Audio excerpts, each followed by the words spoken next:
Hello there, my name's Michael and I'm on a mission to rescue, restore, rebuild and return to full working order a 100-year-old Wurlitzer band organ, or fairground organ, or carousel organ. It goes by many names. This is the 100-year-old one. It doesn't look 100 years old, that's because the case has been fully restored. This one that looks older is actually the replica that I made. This week we're going to be covering the vacuum bellows with leather, a glorious exercise in hot hide glue and getting sticky fingers. Before we get into that, I have a question for you. I'm going to restore the unit valves on the original, but some of them are too bad and I have to make more. I've made valve blocks before and I have to make a few more now, but I'm wondering, I'm going to make a jig, a couple of jigs in fact, and I can knock off as many of these as I need to. I've got plenty of time, I'm just a retiree. So if anybody needs any blocks, just let me know. Probably have to charge about $5 for materials and shipping, but if you need a set of blocks or you need a few, just let me know in the comments and I'll add that to the list of how many I need to make. Now, I've got a serious question for you. I have a wind chest from the original that needs to be restored, but there's a massive crack in the top. Now, I don't know how to fix that. Well, I don't think it can be fixed. I probably have to completely remake the top of the wind chest. I'm just wondering how I would get the old top off. Do you know if it's put on there with ordinary glue or hot hide glue? Any ideas on the best way to get it off? Let me know in the comments. I'd love some advice from the collective community. There was one more thing. During the introduction to my last episode, I said that we had 84 subscribers and how I thought it would be nice if I could have 100 subscribers by the end of the year. Well, guess what? Went up to 137 now, so we've exceeded that. It's not a great deal in the great scheme of YouTube things, but it's nice to know there are some people out there who are interested in the same things as I am. So leave me a comment, let me know where you're from and what your interest is in band organs and whether or not you have one, what kind of organ you have and what you like to do with it. So right, let's get stuck into covering these bellows.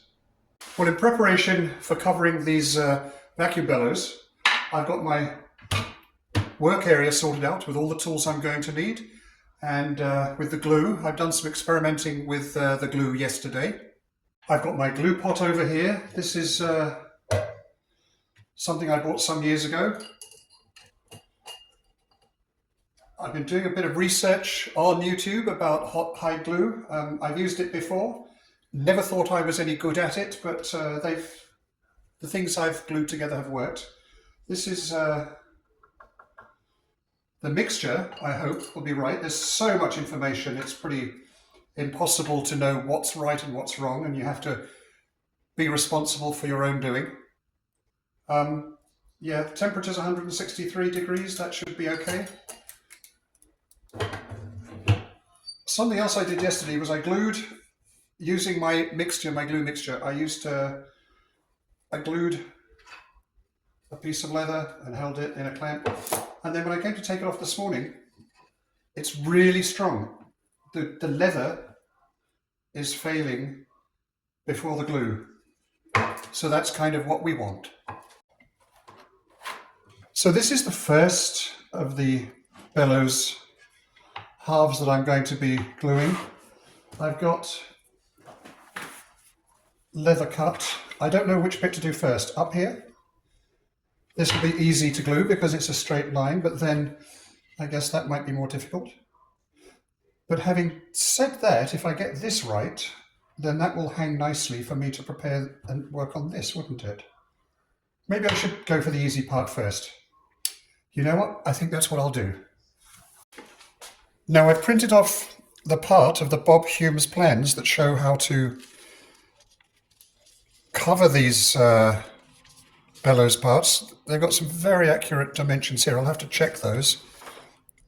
But he goes through quite cleverly, step by step, and I think that's what I'm going to do.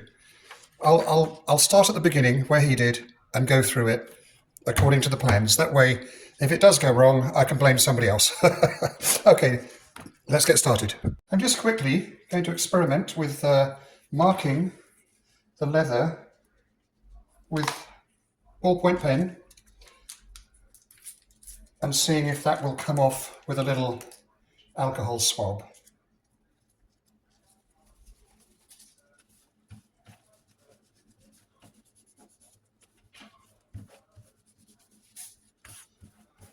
Yep, that's going to be fine.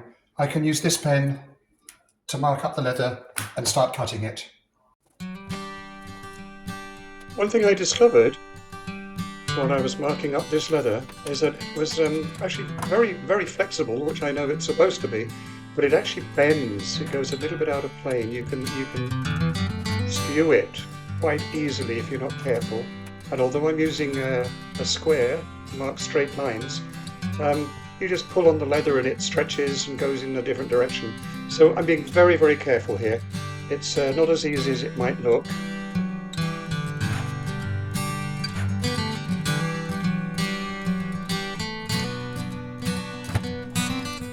Time, I have to keep an eye on things because the boards, the original boards, the 100-year-old boards, they've been adapted over the years to take different pump sticks, and I think they have a different crankshaft which has slightly different cams.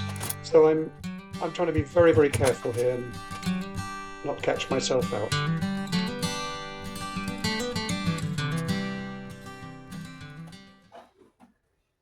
It looks a little bit of a mess, but it is a bit of a complicated issue. I've got these ears cut ready to go there. Now, there's a couple of considerations here. Let me explain it. This center board, the pump board, it's going to be receiving leather from underneath, from this side. And then when we do the cover for the top, you will see that the leather from this one has to glue on top of the leather here. So if we put this in just as that, then we have a slight problem because I'm not sure that this snap will glue very well to this leather. So what we have to do is we have to do what's called skiving, which is to take away the surface of this so that we're left with just the nap, which we can then glue onto. So let me see this one. That has to be, so you'll see there. Yep, that's going to be good. I'll skive that.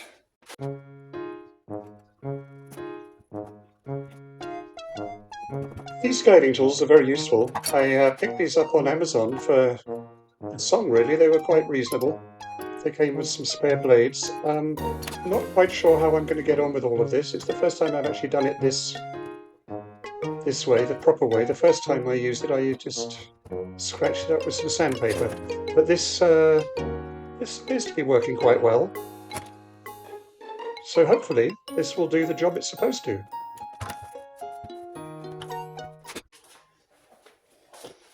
Here I've masked off where I don't want the glue to go, because I'm only going to glue this section and this.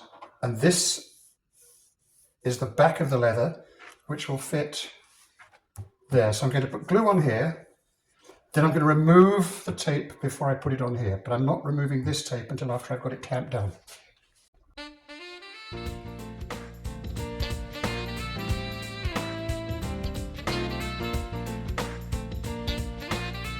I masked off all the parts where I don't want the glue to go. I don't know if I needed to do that, but I really wanted to be a bit careful. If you get glue in the wrong place, you'll end up with leather sticking to itself on the inside of the bellows chamber, and that's not good. I'm using a little tool-away board on Amazon here. Amazon's wonderful. And then I'm going to clamp it down using a piece of paper to help it release, and that will hold it in place while it dries. This is how it looks when both edges are clamped down. Quite pleased with that.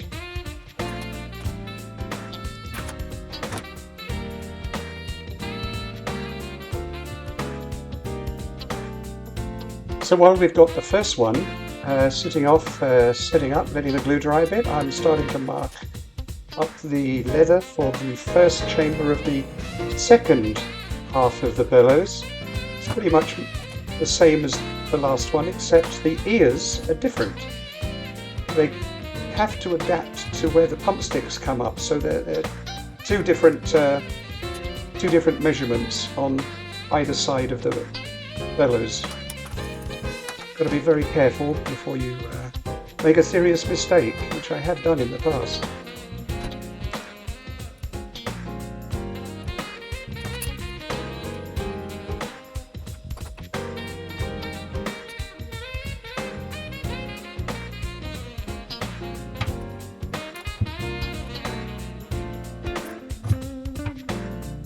I stop regularly and make sure that the little ears I'm making align with the parts that stick out on the bellows. I'm not sure what all these pieces are called, to be honest, but here I am once again, almost ready to glue up this second one. There's a little 1/4 of an inch overlap where you glue it flat onto the board, and that is what those little pieces of wood are holding down there.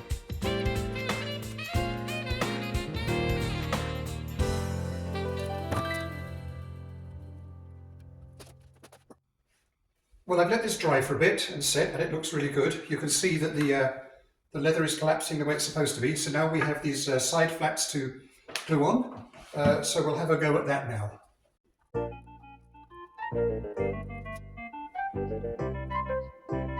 First of all, I'm going to put the corners as neat as I can. I'm going to put some glue in there, as you can see, and I'm gluing down those pieces, and I'm using a couple of small upholstery tacks to hold them in place. I'm not sure quite what the accepted protocol is for using lots of tacks. I've seen bellows and vacuum bellows with so many tacks and nails and bits and pieces fixed on there. So I'm sure it's okay, but I don't want to overdo it. The more holes you put in the leather, the worse it is, I guess. But those corners are particularly important.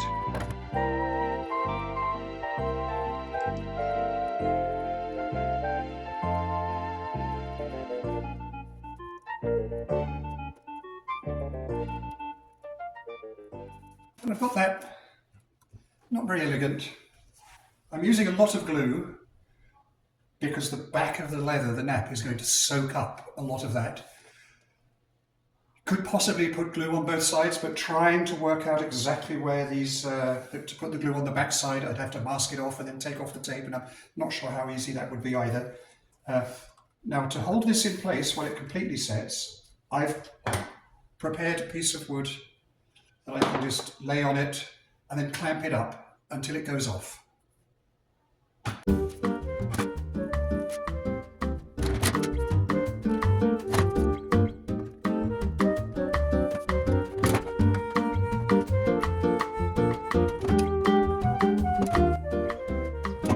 In case anyone wonders why I'm doing this on my dining room table, well, it's simply because even here in Arizona at the moment, we've got the wildfires and hot storms going on in California, but right next door here in Arizona, it's below freezing. It's been below freezing for a while now, and the garage, my workshop is so cold that I didn't really want to do any gluing up in there. This glue has to be kept at a certain temperature, and if I used it in the cold garage, then it would go off much too quickly. So basically, I've got the house set up to like 75 degrees, and I'm doing it inside. Luckily, my wife has allowed me to do it, so I'm very fortunate there.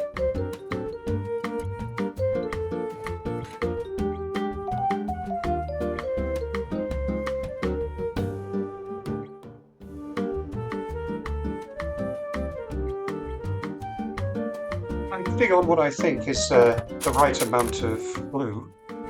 I will go back over this afterwards and run a hot iron down it, this glue melts when it gets damp, moisture and heat, and that's what makes it so perfect for musical instruments. You can realign it, if you will.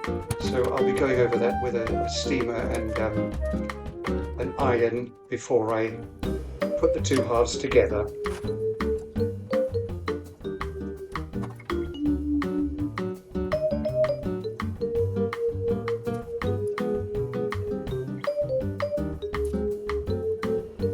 As I moved on to doing the upper chamber of the two halves, it went a bit quicker. I found that I was a bit more confident. I'd worked out a little routine on how to do it. So repeating the steps made it a little easier, and it went a bit quicker the second time round.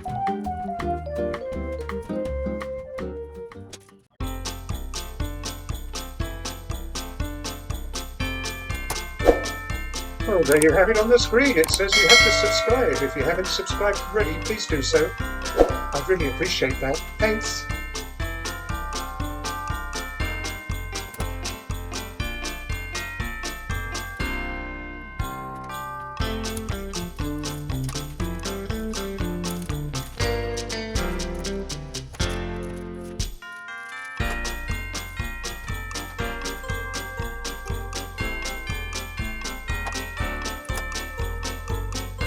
If any of you are thinking of rebuilding a Wurlitzer 105 or building one from scratch, I've got all the plans. The Bob Hume's plans are absolutely remarkable. They're wonderful. If you'd like a copy or want to know how to get hold of a copy of them, just leave me a comment and I'll let you know exactly how you can get hold of them.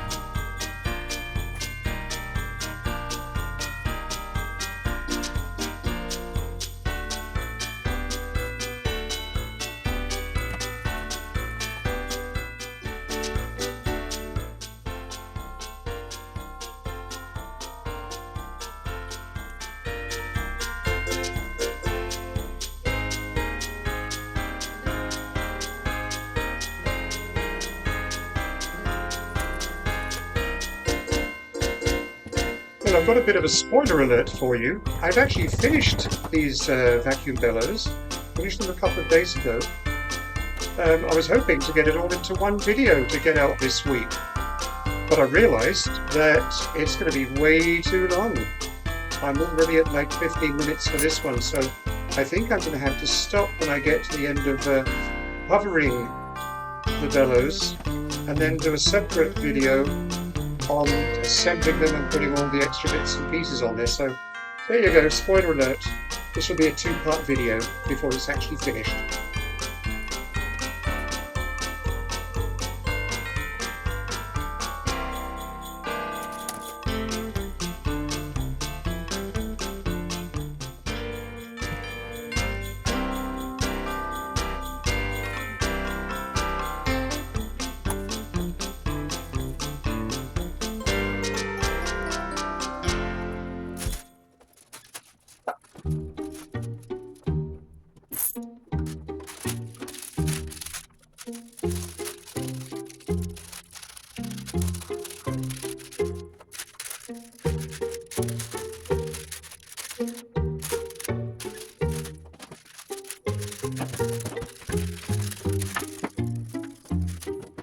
As I mentioned in my intro, I'm going to be doing the valve blocks, the valves that operate the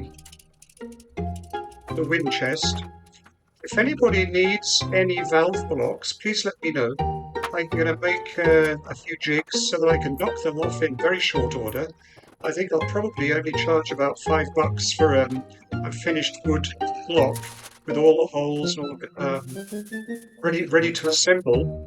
You'll have to get your own little bits and pieces and make your own valve stems, but for the actual wooden basic blocks, I think $5 might be reasonable. But if you let me know in the comments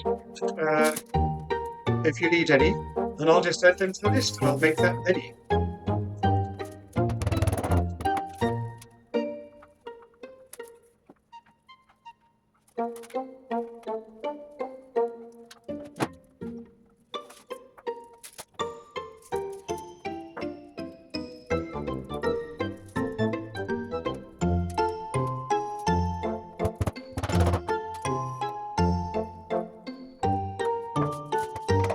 So I was wondering why you're watching my videos of restoring an old Wurlitzer. I'm guessing it's because you have an interest in them. Why don't you leave me a comment, let me know where you're from, what your interest in Wurlitzers, band organs are. Let me know if you've got one, that'd be even more interesting. I'd really be interested in knowing who's watching and what your interest is. So, like, subscribe, drop me a comment, let me know where you're from.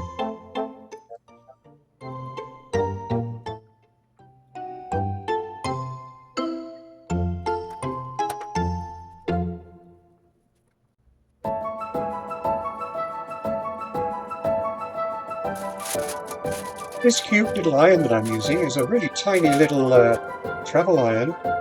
It's a steam iron, you can put water in it, and it's really very useful. Very cheap from Amazon, and better than getting into trouble for using my wife's favourite steam iron.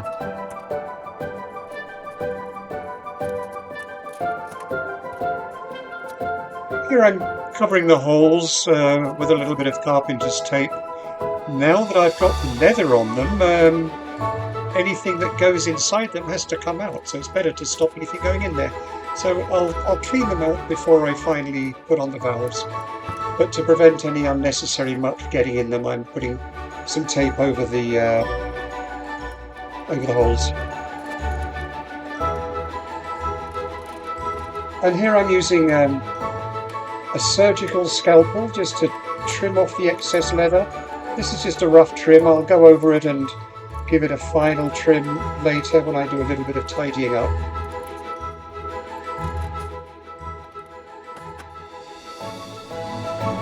And here we are, both of them covered. I've got a few small things to do. I'll go round and double check that everything is sealed and tight, and I'll go over the seams with a steam iron again, and I'm very pleased with that. Let me know what you think. Be kind, I am an amateur.